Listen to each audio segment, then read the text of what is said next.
Kemudian hukuman syirik.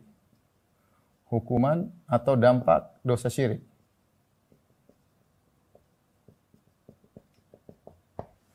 Apa hukuman dampak dosa syirik? Maka pertama, dia adalah dosa paling besar, dosa terbesar.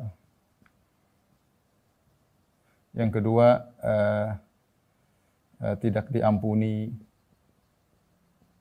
jika tidak bertobat.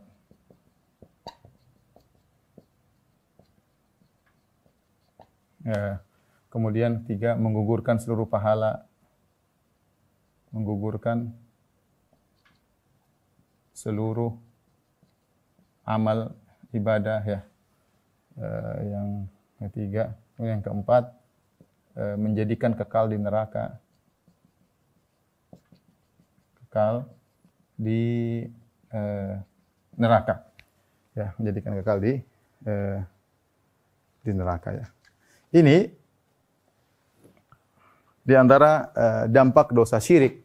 Jadilah setelah kita memahami hakikat dosa syirik, itu menyamakan makhluk dengan Tuhan, ya, maka dia adalah dosa terbesar. Wajar jika dia dosa terbesar. Kemudian tidak diampuni jika tidak bertobat. Kata Allah Subhanahu wa taala, "Innallaha la yaghfiru ay yushraka bihi wa yaghfiru ma duna dzalika liman yasha." Sungguhnya Allah tidak mengampuni dosa kesyirikan dan Allah mengampuni dosa selain kesyirikan. Ya, adapun dosa kesyirikan kalau seorang bertobat maka Allah ampuni. Seperti firman Allah Subhanahu wa taala, "Afala yatubuna ila Allah." Ya. Kenapa mereka tidak bertobat kepada Allah ketika Allah berbicara kepada kaum Nasara? Mereka berbicara kata Allah, "Afala yatubuna ila Allah." Ya, kenapa mereka tidak bertobat kepada Allah? Artinya kalau mereka bertobat orang Nasara, Allah ampuni. Ya. Qul lil ladzina kafaru iyantahu yughfar lahum ma qad salaf.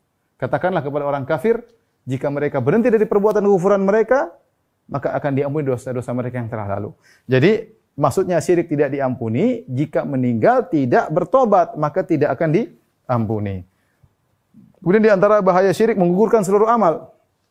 Allah Subhanahu wa taala berfirman, "Wa laqad uhiya ilaika wal ladzina min qablika la in asyrakta la yahbatanna 'amaluk." Sungguh kami telah diwahyukan kepada engkau wahai Muhammad dan diwahyukan kepada seluruh nabi-nabi sebelum engkau, jika kalian berbuat kesyirikan, maka akan gugur amalan engkau. Seluruh nabi juga akan gugur amalannya. Jadi bayangkan orang beribadah kepada Allah misalnya 60 tahun. Kemudian di penghujung hidupnya, dia cuma berbuat kesyirikan cuma mungkin 10 menit. Datang ke kuburan, minta kepada penghuni kubur, terjerumus dalam syirik akbar. Atau dia mungkin nyembelih kambing, sembelih kepada jin. Syirik akbar, mungkin pekerjaan cuma 1 jam. Menggugurkan seluruh ibadah dia selama 60 tahun. Kalau dia tidak bertobat. Ya. Afala yatubuna ila Allah wa yastaghfiruna. Kalau dia bertobat ya Allah terima.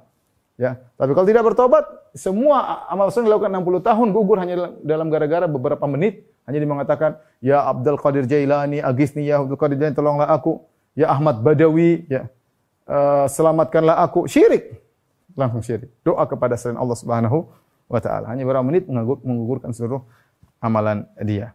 Kemudian yang parah adalah menjadikan kekal di neraka. Jika seorang terjerumus dalam syirik akbar, maka dia akan kekal di dalam neraka Jahannam.